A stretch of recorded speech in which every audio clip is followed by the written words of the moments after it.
आ गया पश्चिम बंगाल से। आप देखिए 100 सीटों का ट्रेंड, 101 सीटों का ट्रेंड, 59 सीट पर बीजेपी आगे चल रही है और 15 सीटों की बढ़त दिखाई दे रही है पिछले बार के मुकाबले आप देखें। और 41 सीटों पर टीएमसी लीड कर रही है। 18 सीटों का यहां पे नुकसान दिखाई दे रहा है तृणमूल को। 3 सीटों पर अदर्स, जिसमें से आप कांग्रेस को भी गिने यहां पर बहरामपुर से, क्योंकि कांग्रेस पार्टी आगे चल रही है। 48 सीटों का ट्रेंड असम में आ चुका है। 36 सीटों पर बीजेपी, 37 सीटों पर बीजेपी आगे चल रही है और 10 सीटों पर कांग्रेस पार्टी की लीड दिखाई दे रही है।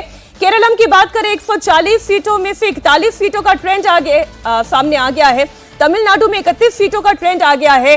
14 पर डीएमके और 8 सीटों पर एआईएडीएमके आगे चल रही है। इसमें दिलचस्प ट्रेंड में देखिए टीवीके को भी हमको अब लगातार फैक्टर करना होगा, क्योंकि जिस तरह से अर्ली ट्रेंड्स भी दिख रहे हैं तो उसमें जितने भी उनके पदाधिकारी हैं, चाहे वो विल्लीवाकम से आदव अर्जुना हैं, टी नगर से बुसी आनंद हैं, तिरुचि ईस्ट से विजय जो है उनका सूचना मिल रही है कि वहां पर वो अर्ली ट्रेंड्स में आगे चल रहे हैं। तो दोनों ही सीटें, चाहे वो पेरम्बूर हो चाहे तिरुचि ईस्ट हो, ये लग रहा था कि तिरुचि ईस्ट जो सीट है उनकी वो फंसी हुई सीट है, वहां पर बहुत कद्दावर नेता जो डीएमके के वो उनके सामने है। लेकिन दोनों ही सीट पर अभी शुरुआती ट्रेंड में विजय जो है आगे दिख रहे हैं। उसके अलावा गोबीचट्टीपालयम एक बहुत इंपॉर्टेंट सीट है जहां पर के सेंगोटियन, जो जयललिता के कार्यकाल में एआईडीएमके के बड़े नेता मुख्यमंत्री थे, वो भी वहां पर आगे चलते हुए नजर आ रहे हैं। तो टीवीके के जितने भी पदाधिकारी हैं, कोर जो टीम है, वो सब आगे चुनाव में नजर आ रही है। बंगाल में 100 से ज्यादा सीटों के रुझान आ चुके हैं। 114 सीटों का रुझान आया है, जिसमें बीजेपी 67 सीटों पर आगे चल रही है। 45 सीटों पर इस वक्त टीएमसी लीड कर रही है और 23 सीटों की बढ़त बीजेपी को दिखाई दे रही है। तो बंगाल के रुझान ये बता रहे हैं कि बीजेपी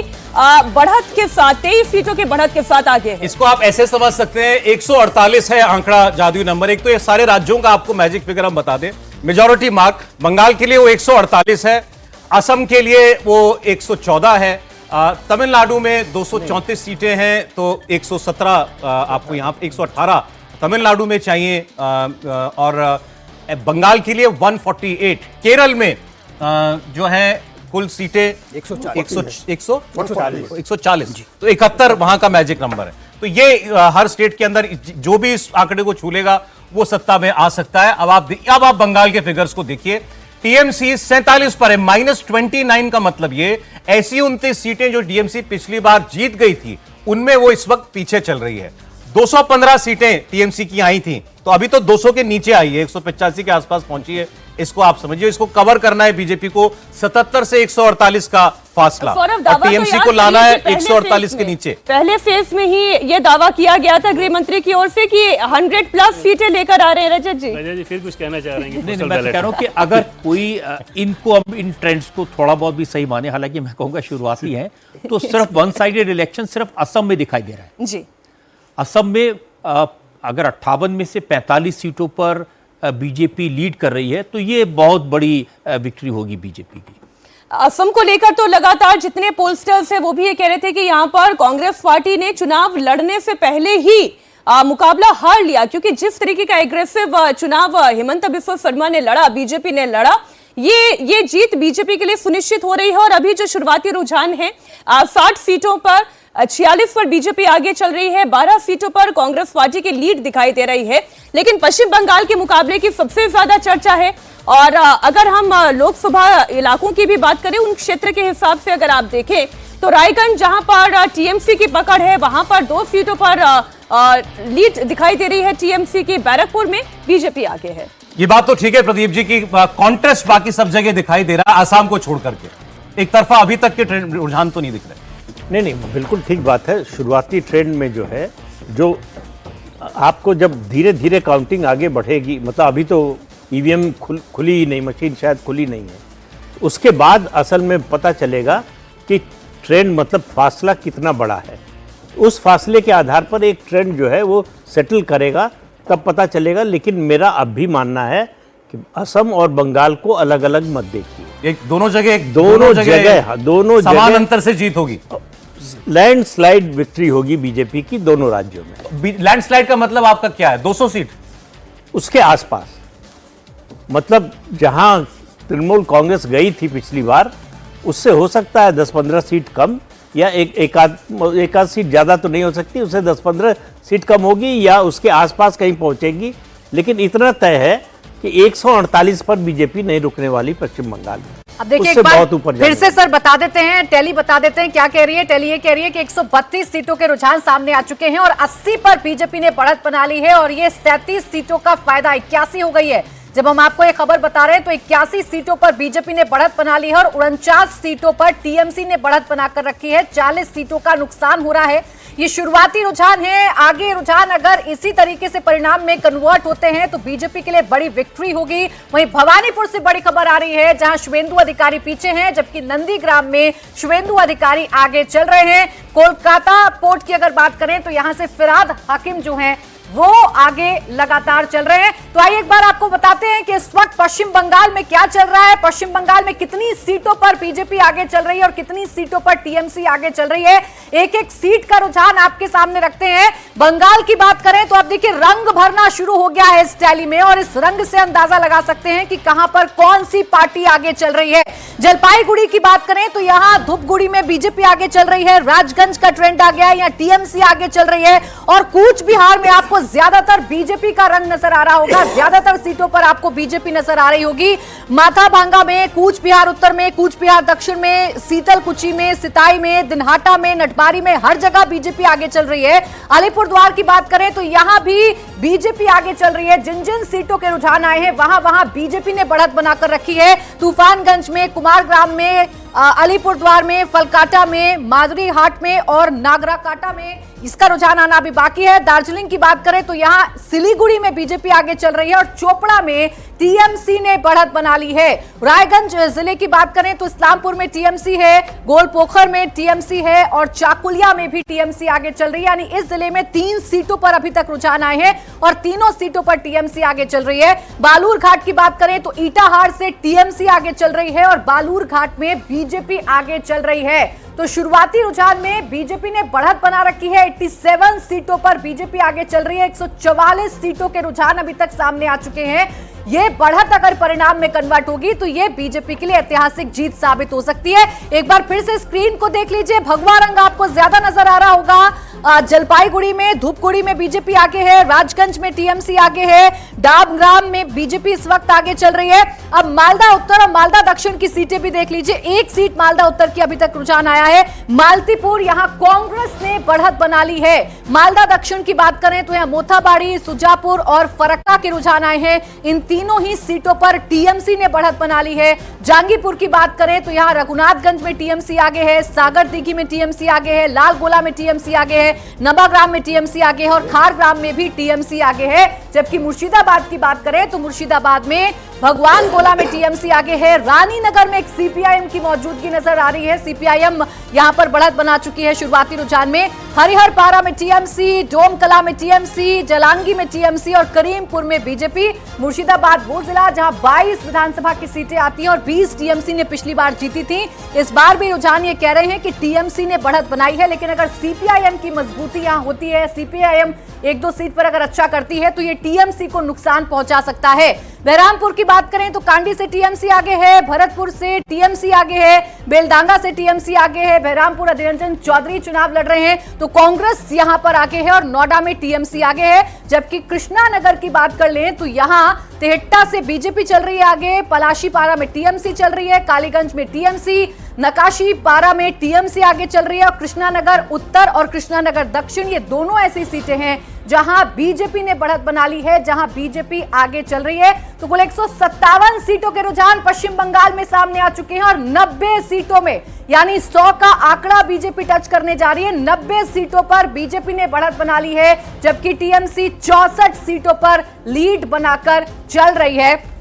आगे और आपको दिखाते हैं सीटें। रानाघाट की बात करें तो यहां शांतिपुर में बीजेपी को बढ़त है, बानगांव के कल्याणी में बीजेपी को बढ़त है, हरियाण घाटा में बीजेपी, बगदा में बीजेपी और गायघाट में भी बीजेपी आगे है। जबकि बशीरहाट जिले की बात करें तो यहां हरोआ में टीएमसी है, मीना खान में टीएमसी है, संदेश खाली जिसे एक बड़ा मुद्दा बीजेपी ने बनाया था वहां टीएमसी आगे चल रही है। बशीरहाट उत्तर में टीएमसी आगे चल रही है। 12/7 के ट्रेंड्स आना भी बाकी हैं। बैरकपुर में एकमात्र सीट का ट्रेंड आया है, वो है भाटपारा का, जहां बीजेपी आगे चल रही है। और दमदम की बात करें तो यहां भी एक सीट का रुझान, एक सीट का ट्रेंड आया है, वो है खरदाहा, जहां पर टीएमसी आगे चल रही है। जयनगर जिले में बसंती सीट का आया है इस वक्त रुझान, टीएमसी आगे चल रही है। मथुरापुर की अगर बात करूं तो यहां लगभग हर सीट पर बीजेपी दिख रही है हमें। पाथर प्रतिमा में बीजेपी है, काकद्वीप पर बीजेपी है, सागर में बीजेपी है, कुल्फी में बीजेपी है, रायदीघी में बीजेपी है, मंदिर बाजार में बीजेपी आगे चल रही है। एक सीट मगराहाट पश्चिम का रुझान आना बाकी है, बाकी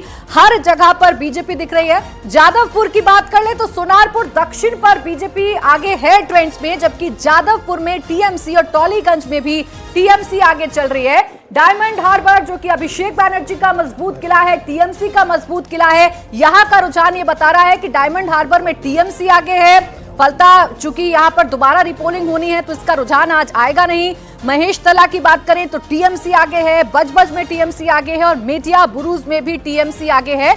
यानी अपने स्ट्रॉन्ग होल्ड में फिलहाल टीएमसी का रंग हमें ज्यादा देखने को मिल रहा है। कोलकाता दक्षिण की बात करें, देखिए कोलकाता दक्षिण वो इलाका है जहां दीदी बड़ी मजबूत रहती है। कोलकाता का पूरा इलाका जहां दीदी बड़ी मजबूत रहती है। तो यहाँ बेहाला पूरब में टीएमसी, बेहाला पश्चिम में टीएमसी, कोलकाता पोर्ट में टीएमसी आगे चल रही है। फिरहाद हकीम भवानीपुर की बात करें तो ममता बनर्जी ने बढ़त बना रखी है, ममता बनर्जी आगे चल रही है।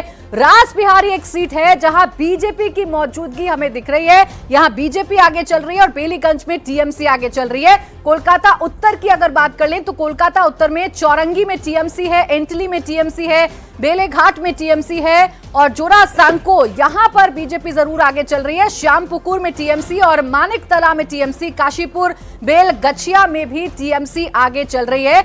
यानी जो दीदी के गढ़ हैं, जो टीएमसी के गढ़ हैं, वहां टीएमसी का ही रंग ज्यादा देखने को मिल रहा है, वहां टीएमसी ने बढ़त बनाई हुई है। लेकिन 100 का आंकड़ा अब ओवरऑल टैली में आप देखिए 100 का आंकड़ा टच कर लिया है यहां पर बीजेपी ने, यानी कि बीजेपी ने बढ़त बना ली है। 173 सीटों के रुझान सामने आ चुके हैं और 173 में से 100 सीट पर बीजेपी आगे चल रही है। 48 सीटों का फायदा बीजेपी को है और 70 सीट पर टीएमसी आगे चल रही है। लेकिन अभी भी 48 और चाहिए, 48 और चाहिए बीजेपी को जादुई आंकड़ा टच करने के लिए। लेकिन जो कोलकाता वाले रीजन है प्रदीप जी, वहां अभी भी टीएमसी का दबदबा दिख रहा है।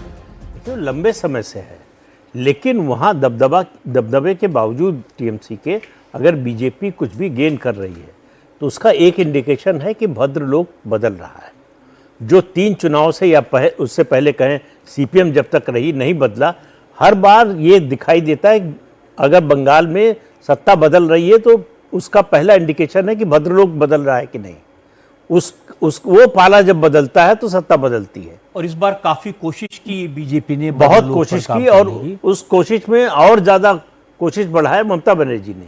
जो कुछ उन्होंने किया, आरजी कार के बाद संदेश खाली, जो जुडिशियल ऑफिसर्स थे उनका घेराव, वो सब मिला के जो है वो भद्रलोक को सोचने पर मजबूर किया कि ये इस सत्ता को, इस सरकार को रहना चाहिए कि नहीं, और रहे या न रहे, हमारे वोट से न रहे। और 15 साल की एंटी इनकम्बेंसी भी है जो शायद इस बार रिफ्लेक्ट करेगी वहां। अब देखिए एंटी इनकम्बेंसी को कितना बीजेपी भुना पाई है ये तो अभी टैली में दिख रहा है। शुरुआती रुझान है 101 पर बीजेपी ने बढ़त बना रखी है और 73 सीटों पर टीएमसी आगे चल रही है। केरलम और असम पर भी नजर बनाकर रखिएगा। असम में बीजेपी 58 सीटों पर आगे चल रही है, कांग्रेस 14 पर आगे चल रही है। वहीं अगर केरलम की बात करें तो एलडीएफ 30 पर और यूडीएफ 31 पर आगे चल रही है और बीजेपी यहां 2 सीटों पर, बीजेपी का जो गठबंधन है 2 सीटों पर आगे चल रहा है। तमिलनाडु में भी 54 सीटों के रुझान आए हैं, डीएमके 31, एआईएडीएमके 11 सीटों पर आगे चल रही है और टीवी के एक बड़ा फैक्टर तमिलनाडु में बनते हुए नजर आ रहे हैं। 55 सीटों पर इस वक्त रुझान सामने आ चुके हैं और जो एनडीए गठबंधन है उससे ज्यादा पर टीवी के हमें नजर आ रहा है। एक्टर विजय की पार्टी नजर आ रही है। राघवन जी बिल्कुल, देखिए मैंने जैसा बताया कि जितने भी पदाधिकारी हैं, जो कोर मैनेजमेंट टीम है टीवीके की, वो हर जगह से अभी अर्ली लीड जो है वो लेते हुए नजर आ रहे हैं। लेकिन एक बड़ी बात यह है कि डीएमके को आपको यहाँ पर फोकस करना होगा, क्योंकि ऐसा बताया जा रहा था जो टीसी के रीजन है, जो जहां पर चेन्नई और आसपास की 37 सीटें, उसमें से 36 सीटें पिछले चुनाव में डीएमके ने जीती थी। लेकिन इस बार जो भी चेन्नई में है, चाहे कोलत्तूर में एमके स्टालिन है, थाउजेंड लाइट्स में जो वहाँ के आरडी शेखर जो वहाँ के एमएलए हैं, इसके अलावा जो उदयनिधि स्टालिन है ट्रिप्लिकेन चेपाक कॉन्स्टिट्यूएंसी से, हार्बर से, वहाँ पर जो हिंदू धर्मदान मंत्री हैं, ये सारे जो लोग हैं, कोयम्बटूर साउथ जो है एक बहुत बड़ा फैक्टर जो वहाँ पर सेंथिल बालाजी लेकर आ रहे हैं। तो ये जितने भी बड़े नेता हैं डीएमके के, वो अपनी अपनी जगह जगह से ईवा वेलू हैं, ये सब अपनी अपनी जगह से अर्ली ट्रेंड्स में जो है लीड बनाते हुए नजर आ रहे हैं। और ऐसा एक बनाया गया था जो लगातार इस बात की चर्चा हो रही थी कि जो अर्बन सेंटर्स हैं वहां पर टीवी के बहुत ज्यादा डेंट करती हुई नजर आ रही है, लेकिन शुरुआती ट्रेंड्स में ऐसा लग रहा है कि डीएमके जो है अपने उन कोर जो सीट्स हैं उनको अभी तक डिफेंड करने में कामयाब है। लेकिन राघवन, टीवी के जितना भी नुकसान कर रही है वो डीएमके का नुकसान कर रही है। जी बिल्कुल, देखिए वो क्योंकि उनका जो प्रोस्पेक्ट्स है आप देखेंगे रजत जी, तो पूरा जो अर्बन सेंटर्स हैं, चाहे वो चेन्नई है, उसके अलावा कोयम्बटूर है, सेलम है, तिरुचि है, मदुरई है, इसमें सबसे ज़्यादा पेनिट्रेशन वहाँ पर नजर आया। और 154 सीटें जिसकी हम लगातार चर्चा करते हैं वो रूरल तमिलनाडु है। एक्चुअल इलेक्शन वहाँ पर डिसाइड होता है और वो कोर हमने देखा कि जयललिता के साथ साथ वो AIADMK का एक कोर वोटिंग एरिया है, कोर वोट बैंक जिसको कह सकते हैं, वो 154 सीटें हैं। लेकिन जो 80 सीटें हैं वहाँ पर बहुत ज़्यादा डेंट टीवी के करती हुई नजर आ रही है, हमने देखा जब पोलिंग के दौरान भी। और 80 सीटों में ज्यादातर सीटें जो है वो डीएमके के पास 2021 में थी। लेकिन ऐसा लगातार इस बात की चर्चा भी हुई और हमें ये ग्राउंड पर पता भी चला कि जो पोल मैनेजमेंट है वो डीएमके का बहुत बेहतरीन था। और जो एक संगठन जिसकी बात लगातार हम AIADMK के साथ करते हैं, जो वैक्यूम जयललिता जी के जाने के बाद क्रिएट हुआ, वो एडप्पाडी पळनिस्वामी उसको भर नहीं पाए। इस वजह से ऐसा लगता है कि जो वर्टिकल टेंट है, लोकप्रियता होना काफी नहीं है। विजय के पास वो मशीनरी नहीं है जो लोकप्रियता को सीटों में कन्वर्ट कर सके। जी, ये देखने को मिला रजत जी, क्योंकि जो 20,000 फैंस क्लब से उन्होंने अपनी शुरुआत की थी इस पूरे पॉलिटिकल जर्नी की 2024 में, जब उन्होंने इस बात को ऐलान किया था कि वो चुनाव लड़ रहे हैं और 26 का विधानसभा चुनाव लड़ेंगे। तैयारी हालांकि उन्होंने बहुत की और जैसा आपने बिल्कुल ठीक कहा कि बहुत बड़ा ट्रैक्शन उनको लेकर स्टार होने के नाते मिला कि, लेकिन क्या वो मशीनरी उनके पास थी? पब्लिक ने बहुत वोकल इस बार तमिलनाडु में पहली बार देखा कि जो ट्रायंगुलर कॉन्टेस्ट इसको विजय ने बना दिया। हालांकि पिछले 7 दशक से बाइपोलर कॉन्टेस्ट ही हमेशा होता है, इस बार बिल्कुल बंगाल के उलट तमिलनाडु में देखने को मिल रहा है। लेकिन जिस तरह के अर्ली ट्रेंड्स हैं उसमें ऐसा लग रहा है कि फाइट टीवी के दे रही है, लेकिन अभी भी एडवांटेज जो है वो डीएमके को एक फैक्टर ये बताया जाता है कि जो महिलाएं हैं जिनके लिए डीएमके ने बहुत किया, 5 साल तक योजना चलाई, लेकिन उनका वोट भी विजय की तरफ ट्रांसफर हुआ है। जी, एक बहुत बड़ा फैक्टर है विजय रजत जी। अगर आप देखेंगे कि 2 करोड़ करीब 60 लाख महिला वोटर्स हैं वहां पर, 10 लाख वोटर्स जो हैं मेल की तुलना में ज्यादा है। और 1 करोड़ 32 लाख महिलाएं ऐसी है जो लाभार्थी हैं, जो मगलिर मुदर्वर तिट्टम जिसको कहा जाता है, जो महिलाओं के लिए 1000 रुपए वहां पर हर महीने जो स्टालिन उनके अकाउंट में भेज रहे हैं। देखिए, ये AIADMK का बहुत कोर वोट बैंक था, हमेशा से महिलाएं जो है वो AIADMK के साथ में थी। लेकिन जयललिता के निधन के बाद ये वोट जो है बहुत अच्छे तरीके से कह सकते हैं कि डीएमके ने उसको अपनी तरफ कल्टीवेट किया। रोक रही हूं राघवन, बड़ी खबर बता रहे हैं, भवानीपुर में बड़ा उलटफेर हुआ है। शुवेंदु अधिकारी आगे निकल गए हैं। भवानीपुर में रुझानों में सबसे बड़ा उलटफेर हुआ है। ममता बनर्जी पीछे हो गई हैं और शुवेंदु अधिकारी आगे निकल गए हैं। ये अर्ली ट्रेंड्स हैं, यानी कि शुरुआती रुझान है, और इन शुरुआती रुझानों में शुवेंदु अधिकारी ने बड़ा उलटफेर किया है और इस सीट पर ममता बनर्जी पीछे हो गई हैं। ममता बनर्जी का घर है भवानीपुर, इसी भवानीपुर से ममता बनर्जी लगातार जीतती आई हैं। 2021 में जब नंदीग्राम में हारी थी तो इसी सीट पर उन्होंने उपचुनाव लड़ा था और जीतकर मुख्यमंत्री बनी थी। और इसी सीट पर शुवेंदु अधिकारी उनको चुनौती देने के लिए इस बार भवानीपुर गए और फिलहाल जो शुरुआती रुझान है उसमें ममता बनर्जी पिछड़ गई हैं और भवानीपुर में शुवेंदु अधिकारी ने बढ़त बना ली है, यानी शुवेंदु अधिकारी आगे चल रहे हैं। बहुत बड़ी खबर है प्राची, भवानीपुर से ममता बनर्जी का पीछे होना शुरुआती है, लेकिन फिर भी ममता बनर्जी का ट्रेल करना भवानीपुर की सीट पर एक बड़ी खबर है। शुवेंदु अधिकारी वो पीछे चल रहे थे अभी तक, लेकिन अभी उन्होंने बाजी पलटी है। अब देखते हैं कितनी देर के लिए इस सीट पर, भवानीपुर की सीट पर शुवेंदु अधिकारी फिलहाल आगे चल रहे हैं। और आप नीचे देखिए स्कोर कार्ड, बंगाल में भाजपा 100 के पार रुझानों में 102 सीटों पर वो फिलहाल आगे चल रही है और टीएमसी -52 के साथ 83 सीट्स पर आ गया। मतलब उसकी जीती हुई 52 सीटों में इस वक्त पीछे चल रही है टीएमसी। तो भारी नुकसान होता हुआ अभी शुरुआती 45 मिनट की गिनती में टीएमसी को स्पष्ट नुकसान होता हुआ साफ साफ इसमें दिखाई दे रहा है। अब पोस्टल बैलेट के बाद उम्मीद करते हैं कि ईवीएम्स भी खुलना शुरू हो चुकी होंगी या कई जगह खुल चुकी होंगी। रजत जी, लेकिन ये जो ट्रेंड है, अगर ये ट्रेंड कायम रहता है तो ये ममता बनर्जी के लिए बहुत बड़ा सेटबैक होगा। हालांकि शुरुआती ट्रेंड है, ऐसे ट्रेंड बदलते भी हैं, 1-2 घंटे तक के बाद पता चलता है एग्जैक्ट पोजीशन क्या है। लेकिन अब जैसे भवानीपुर में अगर वो पीछे चल रही हैं तो ये बहुत बड़ा इंडिकेशन है। देवेंद्र क्या कहेंगे? भवानीपुर के हिसाब से सौरभ एक चीज समझें कि ये क्लोज फाइट तो होनी ही होनी है। इसमें कोई ऐसा नहीं है कि बहुत बड़े मार्जिन, जिसकी भी विक्ट्री हो, बड़े मार्जिन की विक्ट्री हो, ऐसा नहीं होगा। ममता बनर्जी के लिए उसमें चैलेंज ये है कि उस कंस्टिट्यूंसी पे लगभग 2 लाख के आसपास अगर कुल वोटर्स माने तो 60 से 70 हज़ार के आसपास मुस्लिम वोट है, लेकिन लगभग 60 हज़ार के आसपास गुजराती मारवाड़ी वोटर है। पहले वो टीएमसी को इस लिहाज से दे पाते थे क्योंकि एक भय का माहौल रहता था, ये दिखता भी था कि ज़्यादातर उसमें बिजनेस कम्युनिटी के हैं, तो टीएमसी की सरकार आ रही है तो फिर क्यों कुछ करने जाएं। इस बार के इलेक्शन में वो चीज़ नज़र नहीं आ रही है, जिसका नतीजा आपने देखा होगा कि इलेक्शन के दरमियान ममता बनर्जी जितना समय अपने कंस्टिट्यूंसी में इस बार भवानीपुर में उन्होंने दिया, यूजुअली ये ममता बनर्जी का ट्रेंड नहीं हुआ करता था। 8-8 किलोमीटर तक पैदल मार्च उन्होंने किया, इस वजह से कि उन्हें भी समझ में आ रहा था कि यहाँ पर इस बार चैलेंज बहुत बड़ा है और लगभग 51,000 वोट SIR में कटे हैं। 51,000 का मतलब ये हुआ कि 20-22% वोट के आसपास वोट कट गए हैं, बाकी कंपोजिशन आपके खिलाफ है, तो ये टफ चैलेंज तो भवानीपुर है ही ममता बनर्जी के लिए। और इस चैलेंज का असर देखने को भी मिल रहा था। मतदान वाले दिन भी वो ममता बनर्जी जो दोपहर बाद अपने घर से निकलती थी, वो सुबह से ही एक्टिव नजर आ रही थी, पोलिंग बूथ पर जा रही थी और जगह जगह जाकर ये सुनिश्चित कर रही थी कि उनका वोटर घर से बाहर निकल रहा है या नहीं निकल रहा है। और जब ईवीएम स्ट्रांग रूम में कैद हो गई, उसके बाद भी हमने देखा कि भवानीपुर के स्ट्रांग रूम के बाहर जाकर 4 घंटे ममता बनर्जी ने धरना दिया था। ये बता रहा है कि ममता बनर्जी जानती है इस बार चैलेंज है और इसीलिए उन्होंने पूरी कोशिश की ग्राउंड पर उतरकर इस चैलेंज से पार पाने के लिए या इस चैलेंज को कहीं ना कहीं आसान करने के लिए। अजीत जी, नहीं, ये तैयारी करने के लिए कि अगर हार जाती हैं तो बताएंगे कि ये ईवीएम में गड़बड़ी हुई थी, स्ट्रांग रूम में गड़बड़ी हुई थी, उसका वीडियो फुटेज है, CCTV है, ये सब उसकी भी प्रिपरेशन हो सकती है। 193 रुझान आ चुके हैं, 293 कुल सीटों के ट्रेंड्स आने हैं, एक सीट पर बाद में इलेक्शन होगा।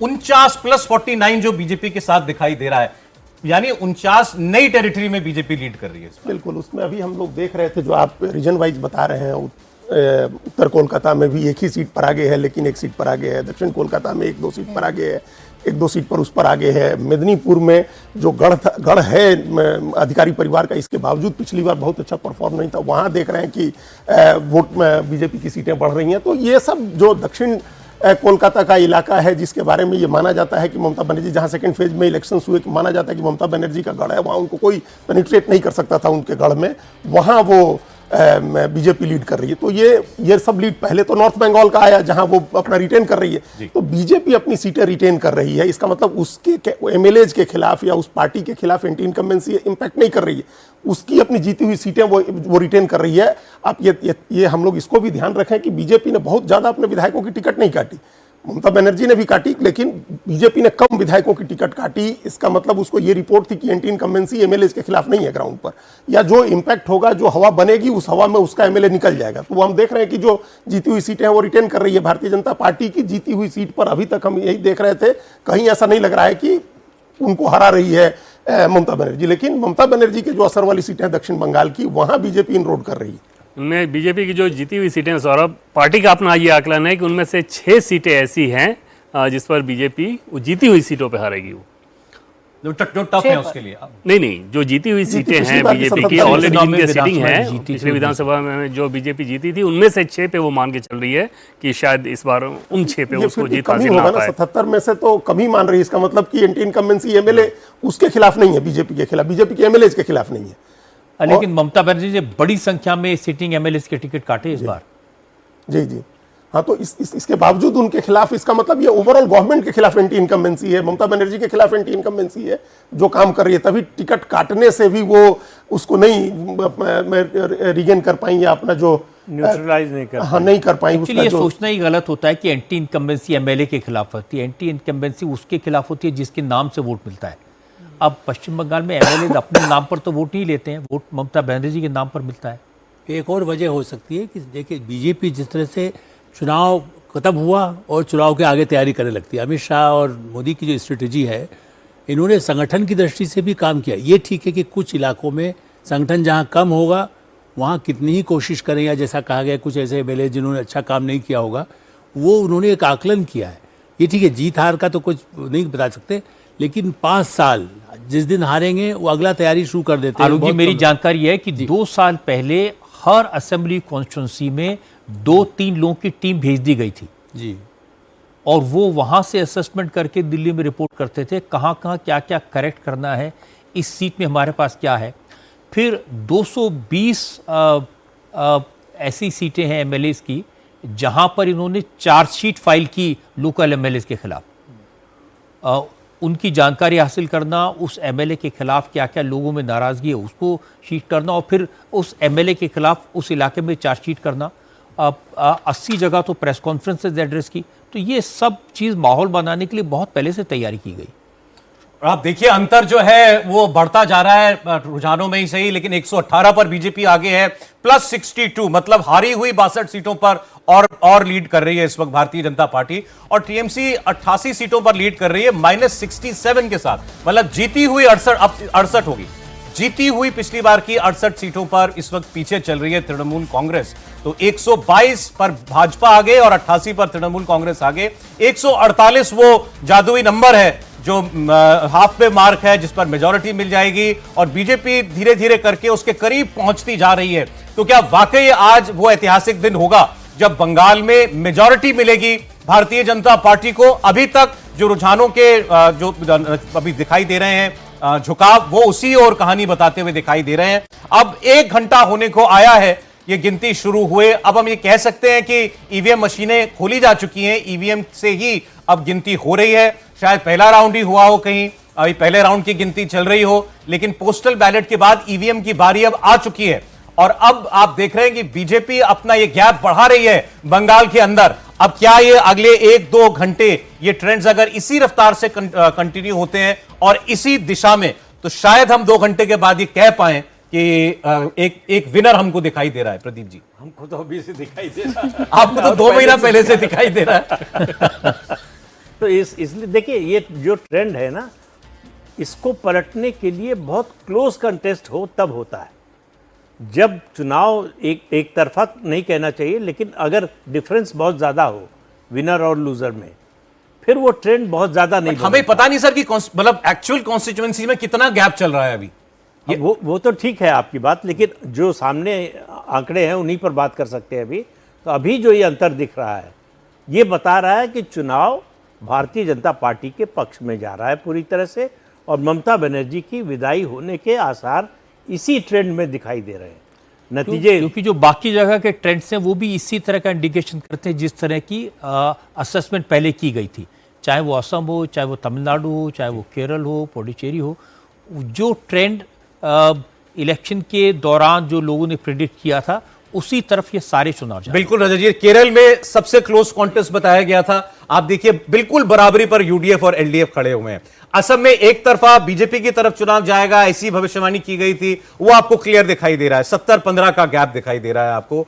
और तमिलनाडु में डीएमके को एज है, डीएमके आगे होगी, टीवीके एक फैक्टर होगा, टीवीके दूसरी नंबर की पार्टी भी बन सकती है, वो भी होता हुआ आपको दिखाई दे रहा है। तो बिल्कुल आप ठीक कह रहे हैं, जो अपेक्षित उसी अभी तक जो ट्रेंड है वो उसी लाइन पर है। और अगर ये ट्रेंड कंटिन्यू रहते हैं तो ये नरेंद्र मोदी के लिए बहुत बड़ी जीत होगी, क्योंकि पश्चिम बंगाल में उनकी लोकप्रियता है।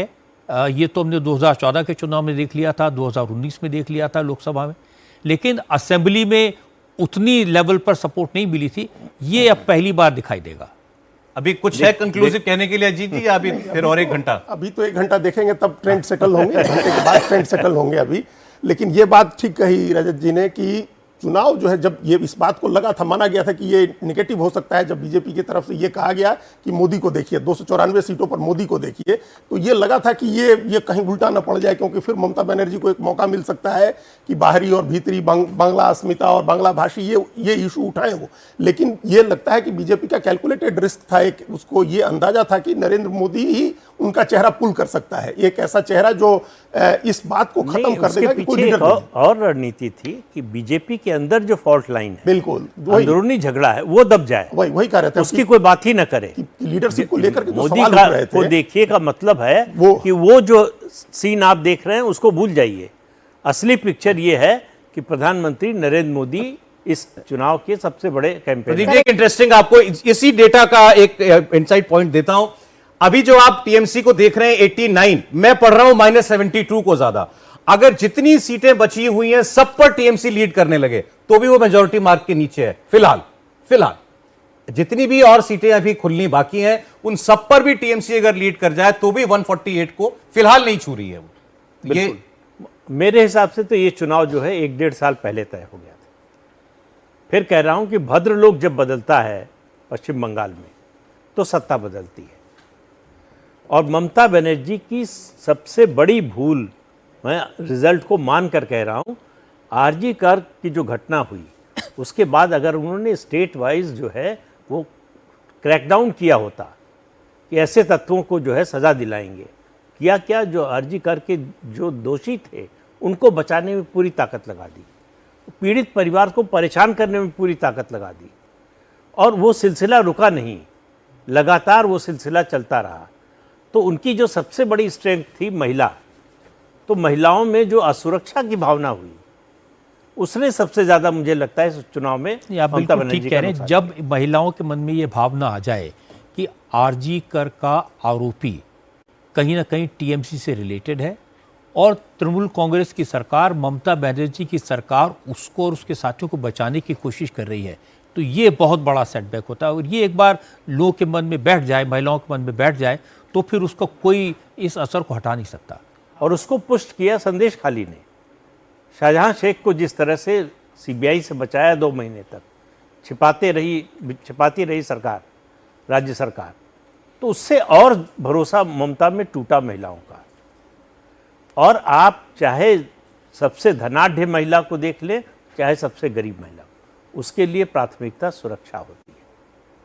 अगर वो सुरक्षित महसूस करती है तो बाकी चीज़ों की जो परेशानी होती है उसको झेल लेती है। असुरक्षा का जो माहौल है वो, क्योंकि केवल उसकी बात, इंडिविजुअल की बात नहीं है, पूरे परिवार की बात है कि पति घर से निकला है तो लौटेगा कि नहीं, बेटा निकला है तो लौटेगा कि नहीं, बेटी निकली है तो किस हालत में लौटेगी, ये मन में जब आ जाए तो फिर उस पार्टी को या उस सरकार के साथ महिलाएं खड़ी होने में बहुत दिक्कत होती है, बहुत बार सोचती हैं। मजबूरी हो तो बात अलग है, लेकिन ऑप्शन हो तो उसके साथ नहीं जाती।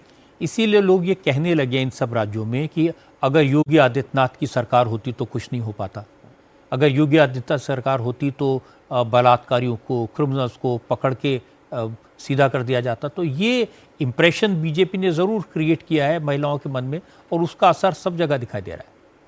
वो बात भी होने लगी है कि योगी मॉडल की बात होने लगी है, महिला सुरक्षा, खासतौर से सुरक्षा को लेकर, कि महिलाओं की सुरक्षा के लिए। देखिए, किसी सरकार के राज्य में घटनाएं इस तरह की हो सकती है, ऐसा नहीं कि बंगाल में ही हुई हैं, दूसरे राज्यों में नहीं हुई हैं। सवाल होता है कि उसके बाद जो सत्ता में है उसने क्या किया, बचाने की कोशिश की या उनको सजा दिलाने की कोशिश की।